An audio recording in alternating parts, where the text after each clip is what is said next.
Hello. This is my final anemic firefly, and I'm moving my channel over to Victoria's Oregon or Bust because I'm all better. I got an appointment to see the surgeon again because the CAT scan said I still had a hernia. So it took me a little bit of finagling. I had to see another doctor who made a personal phone call to that doctor so he would actually see me because he didn't believe me and didn't want to see me.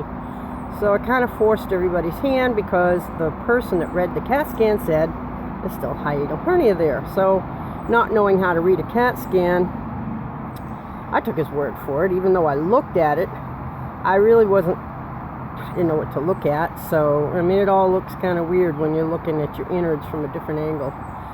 So, at any rate, I went and saw him. We went over the whole thing. His sewing is impeccable. His repair is probably never going to come off or out or rip. So here's the rub. And I'm only making this because I think people should really question everything. Question everything. Don't take anybody's word for anything.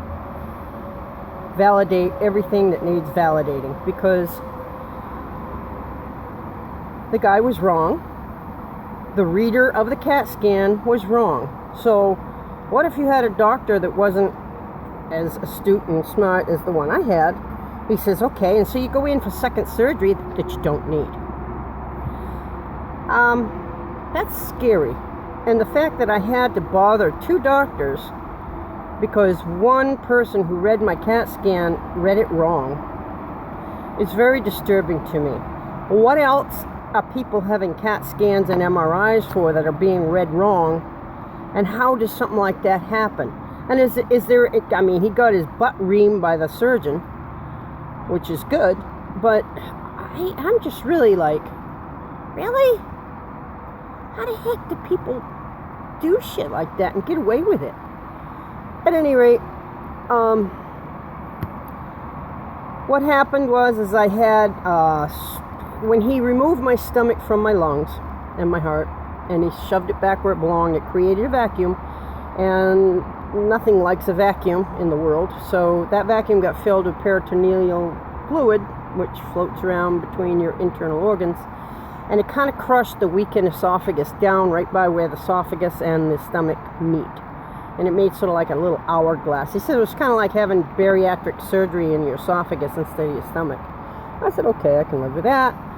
Some days I have problems and I get nauseated and things don't exactly work right, but he said in time it'll stretch out, and if it gets really bad then somebody could go in there and sort of put some kind of support in there. I'm just going to leave it for now, even though I had a hard time, and now it seems to be lessening more and more as time goes by. So all I wanted to do was find out why this guy was saying I still had a hernia when I did not.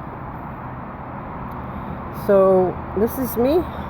Follow me on my new journey. Now that I'm better, I'm going to Victoria's Oregon or Bust, where I'll continue my journey as a healthy person for the first time in 10 years. I feel great. I'm on the roof of my camper. I've coated it twice.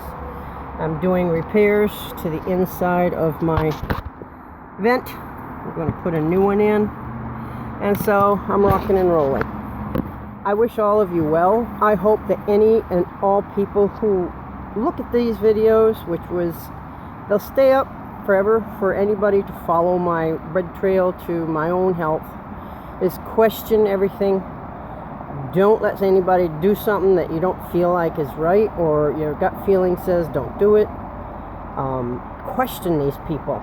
They might have degrees that you can wallpaper your bathroom with, but for some of them, you know,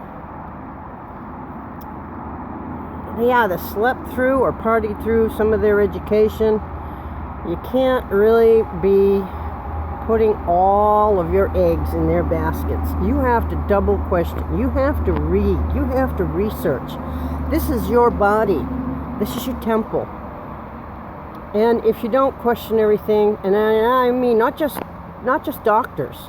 I mean, question the food you eat, the spices you use, Even the creamer has titanium dioxide. I like powdered creamer, and I never thought to look. Thankfully, the brand I usually use doesn't have titanium dioxide, but causes liver cancer or something. And they did find a little something wrong with one of my, it's nothing critical, but they were looking at my liver next. It's like, okay, I had little tiny spots in my lung. That's nothing. I had little spots in my liver. Who knows? He says I got the beginnings of cirrhosis of the liver. How the hell do you get that when you never drink? How do you get cirrhosis of the liver when you don't drink? You got to watch, and you got to be careful about everything you drink, everything you eat. Nothing is safe. And it's war. It's war on humanity, and I'm very fortunate that I was given more time to help take care of my son, who has high-functioning autism, and he cares for me too. I mean, we're like a joint team here. So I just didn't want to go away and leave him alone. I'm not afraid of death, but I am afraid of leaving him in a world that is not user-friendly. You have a good day. You have a good life. You have a good year. If you want to follow me, go to Victoria's Oregon or Bust. And this is the end of the anemic firefly, because she's not anemic anymore. And I praise God for that. Okay. Bye-bye.